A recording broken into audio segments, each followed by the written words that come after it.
বন্ধুরা, ভোলে বাবা পারকরেকা ধারাবাহিকের আজকের পর্বে দেখানো হয়েছে স্বাক্ষর বাবা মিনু মিনি রঞ্জনকে গাড়িতে বসতে বলে। মিনু বলে, আমরা গরিব মানুষ বড়বাবু, আমাদের হাঁটার অভ্যেস আছে, আমরা হেঁটেই যেতে পারবো, আপনারা গাড়ি করে যান। স্বাক্ষর বাবা বারবার করে মিনুকে বলে, আমি যেটা বলছি সেটা শোনো, দেখো বিপদের সময় এত ভাবলে হয় না। রঞ্জন বলে, আগে বুঝিনি বড়বাবু, আমি মেয়েটাকে এতটা যে ভালোবাসতাম এটা আমি আগে কখনো বুঝিনি, মেয়েটাকে কত বকাঝকা করেছি। মিনু বলে, আমার মনে হয় আমাদের মেয়েটা শেষ হয়ে গেছে বাবু, আমাদের ঝিল মনে হয় আর নেই। স্বাক্ষর বাবা বলেন, আমার কিন্তু একবারের জন্য সেটা মনে হচ্ছে না, আর যদি হয়েও থাকে তবে বুঝতে হবে তোমাদের অত্যাচারেই মেয়েটা এমন একটি ভুল সিদ্ধান্ত নিয়েছে। মিনু বলে, হ্যাঁ আমরা অত্যাচার করেছি, তবে এটাও সত্যি বাবু, সত্যি কথা বলছি, শুধুমাত্র আমরা অত্যাচার করিনি, আর অনেকে আছে যারা আমার মেয়েটাকে সবসময় কথা শুনিয়েছে, তারাও আমার মেয়েটার প্রতি অন্যায় করেছে, অত্যাচার করেছে। যাক, আমি আর এ সময় তাদের নাম বলতে চাই না, আমি শুধু ভগবানের কাছে একটা কথাই বলবো, ভগবান তুমি আমার মেয়েটাকে ভালো রাখো, আমার ঝিলের যেন কিচ্ছু না হয়। স্বাক্ষর বাবা বলে, ঠিক আছে এবার গাড়িতে বসো। মিনু বলে, বললাম তো বাবু আমরা যেতে পারবো। তখনই সাক্ষ্য বলে, আমার বাবা একজন বয়স্ক মানুষ, এতবার করে আপনাদেরকে বলছি, আপনারা তবু তার কথা শুনছেন না, প্লিজ গাড়িতে বসুন। এরপরেই মিনু মিলি রঞ্জন সবাই গাড়িতে বসে। দেখা যায় ঘটনাস্থলে লোকজন ঘেরাও করে রেখেছে, পুলিশও এসেছে। ভিড় ঠেলে স্বাক্ষরা সামনে এগিয়ে আসে। মিনু আর মিলি তো দুজন দুজনকে জড়িয়ে ধরে কাঁদতে থাকে, কারণ ঝিলের ধারে যেই মেয়েটি পড়ে আছে সেও ঝিলের মতনই জামা পরা, একই বয়সের মেয়ে, গায়ের রঙও টকটকে ফর্সা, কিন্তু মেয়েটার মুখ দেখা যাচ্ছে না, মুখটা অন্য দিকে করে রাখা। স্বাক্ষর বাবা পুলিশকে বলে, স্যার আপনারা তো মেয়েটাকে হসপিটালে নিয়েই যাবেন, তার আগে যদি একবার দয়া করে মুখটা দেখাতেন, আসলে ওনাদের মেয়ে কাল রাতে মিসিং হয়েছে।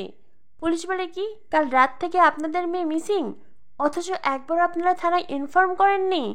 আপনারা কেমন মানুষ বলুন তো, আপনাদের মেয়ে মিসিং আর আপনারা নিশ্চিন্তে বসে আছেন। মিনু তখন মিলিকে জড়িয়ে ধরে কাঁদতে কাঁদতে আহাজারি করে বলে, আমার ঝিল, ও আমার ঝিল, একবার আমায় মা বলে ডাক না মা, একবার আমায় মা বলে ডাক। ঝিলের বাবা অঝরে কাঁদছে, প্রথমবার রঞ্জনের এমন চরিত্র দর্শকদের সামনে ফুটে উঠেছে, যেখানে দর্শক দেখতে পেয়েছে একজন বাবা তার মেয়েকে কতটা ভালোবাসতে পারে। এদিকে দেখানো হয় মেনুকা সেখানে ছুটে আসে, ভিড় ঠেলে মেনুকা মিনুর সামনে এসে দাঁড়ায়। মেনুকা বলে, আহারে ঝিল, ঝিল তুই এভাবে চলে গেলি মা। মিনু বলে, তুই এখানে কেন এসেছিস মেনুকা, আমার মেয়েটার কিছু হয়ে গেলে তুই তো খুশি হোস, তোকে তো অনেক মুখ ঝাট করেছে ও, তুই তো আমার মেয়ের কিছু হলে খুশি হবি তাই না? মেনুকা বলে, চুপ কর মিনু, এমন কথা বলবি না, আমিও যে একটি মা রে, আমিও যে আমার সন্তানকে হারিয়েছি, আর দেখ অল্প বয়সে নিজের স্বামীটাকেও হারিয়েছি। আমি শুধু তোর দুঃখ বুঝতে পারছি রে মিনু, এখানে আর কেউ তোর দুঃখ বুঝবে না, কারণ আমিও সন্তান হারা মা। হ্যাঁ মানছি, ঝিল হয়তো চ্যাটাং চ্যাটাং করে আমার সাথে কথা বলতো, আমাকে নিজের শত্রু ভাবতো, কিন্তু আমি আজ স্বীকার করছি, সকলের সামনে স্বীকার করছি, মেয়েটার মন ছিল রানীর মতো রে, রানীর মতো। একবার যখন আমার জ্বর হলো, বস্তির কেউ একবারও আমার ঘরে উকি দিল না, আর তখনই ঝিল ঔষধ এনে আমার মুখে ছুঁড়ে ফেলে দিল। ঝিল বলেছিল, এই নাও তোমার শত্রু ঔষধ এনে দিয়েছে, নিজের মুখটাকে ঠিক করো, মুখটাকে ঠিক না করলে কি করে ঝগড়া করবে। আর সেই ঝিল আজ নেই, আর তুই বলছিস আমি খুশি হব? আমি খুশি হইনি রে মিনু, আমারও খুব কষ্ট হচ্ছে, তোর যন্ত্রণা আমি খুব ভালো করেই বুঝতে পারছি। মিনু তখন মেনুকাকে জড়িয়ে ধরে আর দুজনেই কাঁদতে থাকে। অন্যদিকে স্বাক্ষর বাবা পুলিশকে বারবার করে রিকোয়েস্ট করে, প্লিজ স্যার একবার মুখ দেখান। পুলিশ অফিসার বলে, ঠিক আছে আমি মুখ ঘুরিয়ে দিচ্ছি, আপনারা দেখুন এটাই আপনাদের মেয়ে কিনা। অন্যদিকে ঝিলের বাবা ঝিলের মাকে বলে, এই মিনু তুই দেখ না। মিনু বলে, আমি দেখতে পারবো না, তোমরা দেখো, আমি ওদিকে তাকাতে পারবো না। ঝিলের বন্ধুরাও চিৎকার করে কাঁদছে, ঝিল তুই এমন সিদ্ধান্ত কি করে নিলি রে, আমরা তো তোর বন্ধু ছিলাম, একবারও তুই আমাদের কথা ভাবলি না, তুই রাগ অভিমান করে এইভাবে আমাদের ছেড়ে চলে গেলি। তখনই পুলিশ অফিসার মেয়েটির মুখ ঘোরায়, স্বাক্ষর বাবা দেখতে পায় সেই মেয়েটি ঝিল নয়। তখনই ঝিলের বাবা দেখে সেই মেয়েটি ঝিল নয়। ঝিলের বাবা বলে, আরে এ তো আমাদের ঝিল নয়। স্বাক্ষর বাবা বলে, মিনু আমি তোমায় বলেছিলাম না, এখনো কিন্তু আশা আছে। ঝিলের মা তখন চোখের জল মুছে বলে, না জানি কোন মায়ের কোল ফাঁকা হয়েছে, সেই মায়ের মনের মধ্যে কি চলছে আমি জানি না, তবে ভগবান আমায় একটা আশা দিয়েছেন। এটা আমার ঝিল নয়, তার মানে আমার ঝিল অন্য কোথাও আছে, আর আমার ঝিল নিশ্চয়ই ভালো আছে। স্বাক্ষর বাবা বলে, আমি তো তোমায় বলেছিলাম। এবার চলো দেখি ঝিল কোথায় আছে। তেমন হলে থানায় গিয়ে ইনফর্ম করতে হবে। মিনু বলে, ঠিকই বলেছেন বড়বাবু।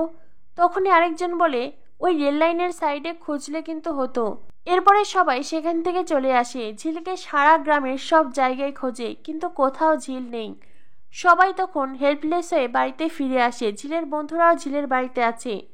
বস্তির সবাই এক জায়গায় জড়ো হয়েছে। এত বড় একটা মেয়ে, সে কোথায়? ঝিলের মা বলে, আমার মেয়েটা না জানি কোথায় আছে। ঝিলের ধারে ওই মেয়েটাকে পড়ে থাকতে দেখেছি, তারপর থেকে না ভেতরটা কেমন গুলিয়ে গুলিয়ে আসছে। ঝিলের দিদি মিলি বলে, আমারও ভালো লাগছে না। কাল থেকে তো রান্নাই করিনি, শুধু একটু সেদ্ধ ভাত ফুটিয়ে রেখেছি বাবার জন্য। তখনই রঞ্জন বলে, হ্যাঁ তোর বাবা তো রাক্ষস, তোর বাবা তো সব খেয়ে ফেলবে, তোর বাবা তো সারা দুনিয়া খেয়ে ফেলবে। আমার মেয়েটা নেই আর তুই এখন এইসব বলছিস।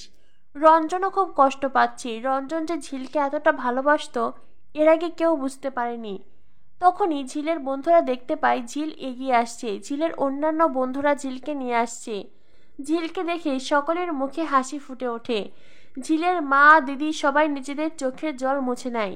ঝিল ঠিক করে হাঁটতেই পারছে না। মিনু এত মার মেরেছে যে মেয়েটার সারা শরীর জখম। তখনই মিলি গিয়ে ঝিলকে জড়িয়ে ধরে। ঝিলকে বলে, ঝিল তুই কোথায় গিয়েছিলি? তখনই ঝিলের বন্ধুরা বলে, ওইদিকে নতুন বিল্ডিং হচ্ছে, ওখানেই তো ঝিল ছিল। ভাগ্যিস আলো ছিল তাই আমরা দেখতে পেয়েছি। তুই কি রে ঝিল, সারা রাত ওখানে কাটিয়ে দিলি? একটা তো বিপদ হতে পারতো বল। তোর রাগ অভিমান হয়েছে বুঝেছি, তুই তো বস্তির অন্য কারোর বাড়িতে থাকতে পারতি। তখনই রঞ্জন ঝিলকে বলে, মারে, এর আগে তোকে আমি অনেক মেরেছি, অনেক বকেছি। তোকে চড় মেরেছি, থাপ্পড় মেরেছি, তোর চুলের মুঠি ধরে মেরেছি, কিন্তু তোর মায়ের মতন এইভাবে আমি তোকে কোনো দিন মারিনি মা। এমন চোরের মতন আমি তোকে কখনো মারিনি। তুই তো ঠিক করে হাঁটতেই পারছিস না। মিনু তখন ঝিলকে জড়িয়ে ধরতে চায়। ঝিল বলে, সরে যাও তুমি, আমাকে জড়িয়ে ধরতে হবে না। তুমি এত কাঁদছো কেন? হ্যাঁ কাঁদছো কেন? মিলি বলে, জানিস তো ঝিল, কাল থেকে মা কিচ্ছু খায়নি। ঝিল বলে, তো কি হয়েছে? তাই বলে কি কোনো কিছু পড়ে আছে নাকি? সবকিছুই তো ভালোই চলছে। ঝিলের বন্ধুরা বলে, তুই কাকিমাকে এইভাবে বলিস না। আসলে কি বলতো, তোকে তো পথে আসতে আসতে বললাম। ঝিলের ধারে ওই মেয়েটাকে দেখার পর থেকেই সবাই খুব কান্নাকাটি করেছে। ঝিল বলে, ও ভেবেছিলে আমি মরে গেছি তাই তো, সেই জন্য এত শোক। ঝিলের বাবা তখন ঝিলকে বলে, ঝিল, ও ঝিল, চল মা চল, ভেতরে চল, আজ আমি তোকে দলা দলা করে ভাত খাইয়ে দেব। বাবার কথা শুনে ঝিল অবাক হয়ে তাকিয়ে থাকে। রঞ্জন বলে, আগে আমি কখনো বুঝিনি মা, আমি তোকে এতটা ভালোবাসি। তোর মনে আছে ঝিল, ছোটবেলায় আমি তোকে নিজের হাতে খাইয়ে দিতাম। কাজ থেকে ফেরার সময় ও ঝিল, ঝিলমা, ঝিলমা বলে ডাকতাম। তুই ছুটতে বাবার কাছে আসতিস।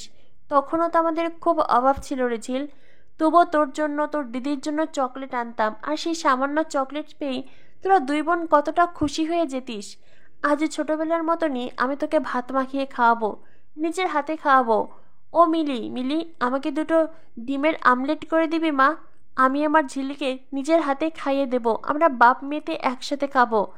ঝিল তখন তার বাবার চোখের জল মুছে দেয়। ঝিলের বাবা ঝিলকে বলে, জানিস তো ঝিল, আমিও কাল রাতে কিচ্ছু খাইনি। রঞ্জনের কথা শুনে ঝিল অবাক হয়ে তাকায়। রঞ্জন বলে, তোর মা ভেবেছিল আমি ভাত খেয়েছি। মিলিও জানতো আমি ভাত খেয়েছি, কিন্তু আমি খাইনি রে। বাড়ির পিছন দিকটায় ভাত ফেলে দিয়ে এসেছি। তুই তো জানিস মা, আমাদের অভাবের সংসার, আমাদের সংসারে চালের দাম কত বেশি, তবু আমি ভাত খেতে পারিনি, আমার গলা দিয়ে নামেনি। তোর কথা ভেবেছি ঝিল। এই বলে রঞ্জন ঝিলকে বুকে জড়িয়ে ধরে। আগামী পর্বে দেখানো হবে ঝিলের পরিবার খুনসুটিতে মেতে উঠেছে। ঝিল সবাইকে বলে, আমরা একদিন বিদেশে যাব, প্লেনে চেপে হুশ করে এক দেশ থেকে অন্য দেশে যাব। ঝিলের কাণ্ড দেখে ঝিলের পরিবারের সবাই হাসছে। আগামী পর্বের একটুখানি দৃশ্য দেখে বোঝাই যাচ্ছে ঝিলের পরিবারে আবারও সুখ শান্তি ফিরে এসেছে। অর্থের অভাব থাকলেও ভালোবাসার অভাব যেন কোনো দিন না হয়। তো বন্ধুরা, কি হতে চলেছে ভোলে বাবা পার করেগা ধারাবাহিকে? ভোলে বাবা পার করেগা ধারাবাহিকের সকল আপডেট পেতে আমাদের সাথেই থেকো। ধন্যবাদ সবাইকে।